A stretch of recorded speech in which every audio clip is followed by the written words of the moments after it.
Following England's win over Japan, I'm going to be assessing each of the players' performances and giving them a score, as well as giving my overall man of the match. Now, as always, we're going to start off with the front row. Now, the only prop I think this weekend to assist with the try is Joe Marler with a completely unintentional assist. Joe Marler gets a 7, Jamie George for me gets a 7, and Carl Sinclair gets a 6.5. Now, Joe Marler, as much as he didn't mean to give that assist via his head to Courtney Lawes, he did do well. I mean, I didn't have too high hopes for Joe Marler at the international level. As I say, he doesn't usually offer a lot outside his scrummaging and defence, but going forward in attack, I actually thought he did quite well. I felt like he got over the gain line, made some positive carries, so I was quite impressed with Joe Marler. The scrum time from both Marler and Sinclair was also positive. I think we've got a couple scrum penalties. The pitch wasn't really up to scrummaging, to be honest. I mean, it was like a carpet. As soon as you started pushing, it just rolled up. So, look, make of that what you will. But England did well at scrum time. Jamie George usually gets a higher score than 7.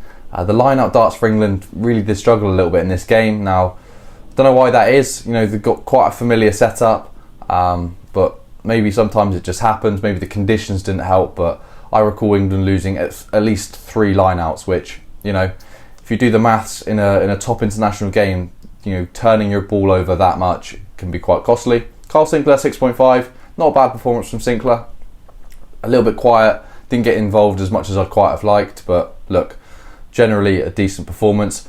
Now, Itoje, 7.5. Chesham, 7.5. Both these players did well. Disrupted the line-out quite nicely. Itoje did lose a line-out on his own ball, but the ball was so slippy and greasy in the humidity. I think you can forgive that.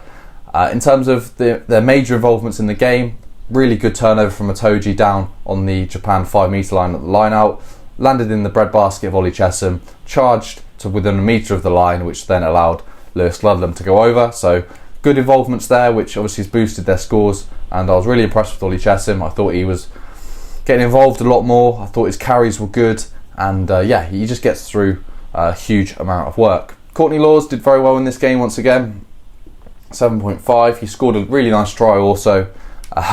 Lovely try, beautifully created by Joe Marler. But yeah, no, jokes aside, he did well, got over the ball quite nicely, and he, similar to Chesham, he's everywhere, you know. Probably more so than Chesham. He gets over the ball a lot more, and you just see him carrying, defending, just gets through a heap of work.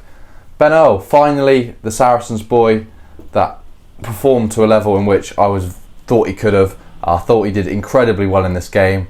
Now look, he's played better for Saracens, but to transfer any sort of quality form onto the international stage is a huge task, and I thought he did really well in this game. Look, in previous games we've seen his good defence and ability to jackal, but in this game I felt he sort of put that all together and then added his attacking form on top of that. Really caused Japan some trouble in the wide channels, and I was very impressed with him. Lewis Ludlam, for me, I thought he did very well, 7.5. Returning to the England team from a few games absence, I thought he did well in the majority of the sort of the tasks and requirements you expect from number 8. Some really good tenacious carries in there. You could tell he was a little bit rusty, but I thought he did some good work overall. Moving into the England backs, Alex Mitchell, once again, he's performing so well for England. Stellar performance. I'm going to give him 8.5 is probably a little bit much, an 8. Now, I do have to consider the fact a couple kicks did go dead from Alex Mitchell, but if you put them behind you, the speed of ball was better with Mitchell on the pitch. He's definitely not playing the fast tempo that he's used to at Northampton, but look, you can only attribute that down to the international game and Steve Warthwick's game plan, ultimately reducing that speed of ball. But yeah, he really rescued England when George Ford's kick got charged down. Slid back and picked it up, gained his composure, got tackled, and then recycled the ball, and then put in a 30-metre box kick to clear his lines. Relieved the pressure completely from England, so well done to Alex Mitchell for that. George Ford, 7.5 for me. As I said, he did get his kick charged down, which could have put England in a whole world of trouble, but it didn't result in anything in the end, so he gets away with that one. And then a beautiful left-footed kick to Freddie Stewart to finish the match. I think that was a penultimate try in the game, so look, that was one in which really helped stretch out the lead. And finally, as soon as Freddie grounded that, you could just feel a massive sense of relief, and that England had really sealed the deal. Beautiful kicking from George Ford. Missed one in the game, but he got some touchline conversions. And then apart from that one miss, he kicked really well. Moving into the centres, both Tuolangi and Marchant are getting a 7. England don't really utilise Joe Marchant to the best of his abilities. You know, you could see off of the try he scored at the end of the match, it was still a Route 1 try. There was no sort of massive innovation in attack. It was just, let's get over the line, run, and hopefully we'll crash over, which we did, so you have to give it some credit. Look, Tuolangi and Marchant, they're not tasked in the stereotypical roles of a centre of trying to create plays, etc. England just want them to run hard and chase the kicked balls, which ultimately they did to the best of their abilities. Look, they're limited from getting sort of top marks because they simply don't have the ball enough and don't get involved, which isn't a fault of their own. It's more the game plan and structure they're playing to. Elliot Daly, for me, didn't quite impress once again. I thought he got 6.5. Some okay kicking. He ran some good lines, but he ran it into touch a couple of times. I think maybe just once, but he didn't get involved an awful lot.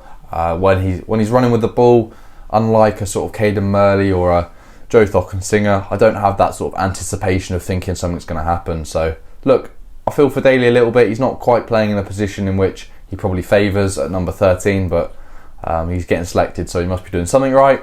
Johnny May as well didn't massively impress me. Conceded a silly penalty for sort of running across the full-back, which meant not only was it a penalty, but it was a penalty where the kick landed, so England conceded 50 metres and then a penalty. Now look, if that's a team like South Africa, they're going to score at least 3 if not 7 points, so you have to be really careful. He didn't get an awful lot of opportunities. Once again, Johnny May does chase kicks really well, and when he gets an opportunity to use his pace, he does that to the best of his ability, so good work from Johnny May. And then Freddie Stewart, an 8. I thought he was quality once again, a player which you don't really see making an awful lot of errors. He kicks well, got a big boot on him, and then ultimately he's England's main attacking weapon. In all honesty, he is. That crossfield kick to Freddie Stewart is something in which if England really try and perfect it, along with something like a drop goal, they can, I'm not going to say cause the big teams problems, because I can't see them causing them problems, but they can definitely keep a respectable scoreline and maybe be within a chance at the end of the game to win. However, there's a lot of sort of learnings in other areas in which they need to improve on to even be in contention of winning at the end of the game. But look, Freddie Stewart was fearsome in the air once again, and it was only just deserved to get that try in the corner. So look, those are my marks for all of the England team. Man of the match to me goes for that man, Ben Earl. Closely followed by Alex Mitchell, who is the back of the match, if you like. Not that means much, but Ben Earl gets the overall man of the match, and I was definitely impressed with Alex Mitchell and potentially Itoje also. So look, some really good performances in there from England. Nothing to set the world alight.